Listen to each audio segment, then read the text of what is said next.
last film because you knew that it was going to be the last time for so many things. Right. I mean, in a way, I don't think we let that factor into our everyday thinking. That was only because also when you start on a film like that, you can't afford to be getting emotional from day one, going onto, for instance, the Atrium set, going, oh, this is the last time I'll be on this set, with 18 months still shooting in front of you. So you can't you've got to wait a while for the nostalgia to be worth it, if you like. So I think it wasn't until sort of the last couple of months that we really started. And it was when people started finishing, it's when we had Alan Rickman's last ever day on Potter, David Thewlis's last ever day. That was when it started getting kind of more emotional, and you became kind of more aware that, wow, this is really something that we've done here for 10 years, and now it's over. So it was very emotional towards the end, but I don't think we let it affect us on it. We weren't weeping from day to day openly.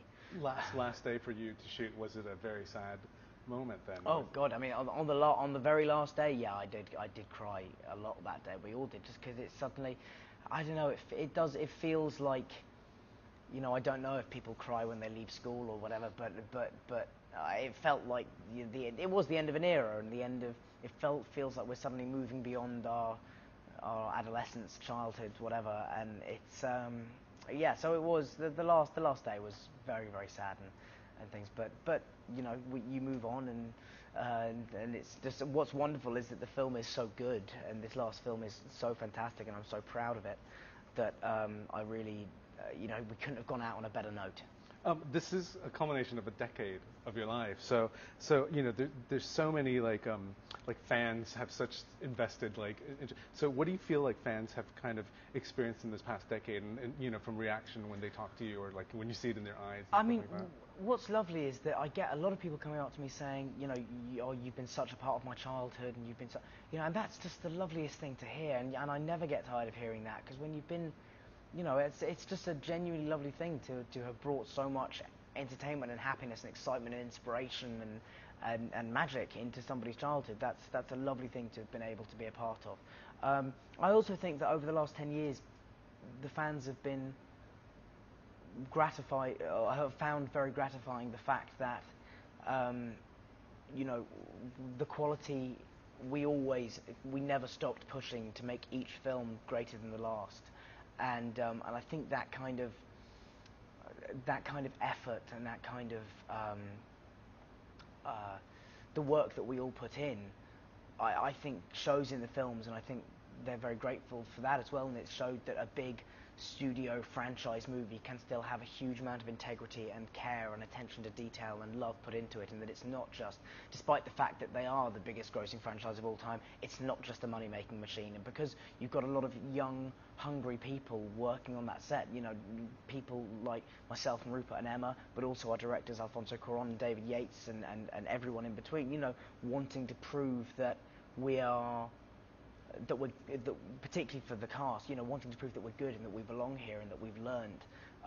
So I think it's been, I think the fans have reacted to that very well, as the fact that there's been just so much put into this series. What have you been able to take away from this? Because you haven't been shooting in the past year, so No. So now if you can kind of sit back and look at this decade, and what have you kind of learned for yourself? I mean, I've learned everything that you learn about yourself in your teenage years, in that you're not as smart as you think you are, and that there's a lot more to life than being a teenager and all that boring teenage angst. So I've come out the other side of that now, which has been nice, and that was helped by my relationships with the crew and with all the people on the film who were there every day with me, and and inspired me often.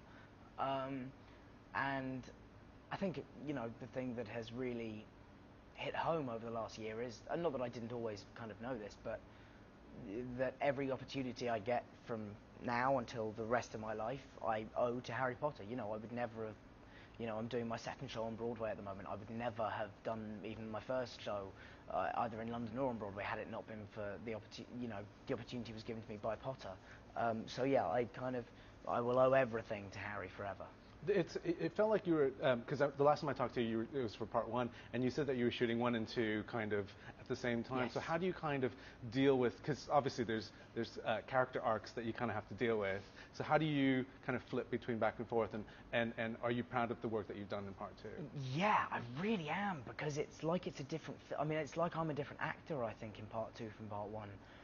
Part two is the only film out of all seven that I can watch and go, I am really happy with my performance in it, and not that there's stuff I wouldn't do differently, but like overall, I'm pleased with the work I've done, and yeah, so it's.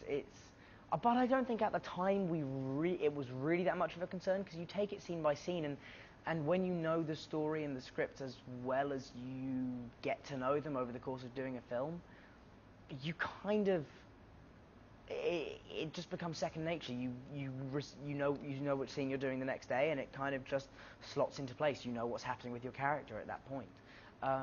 You know, the interesting things are people like Alan Rickman, who knew his character arc from a little while back. He knew Snape's eventual story.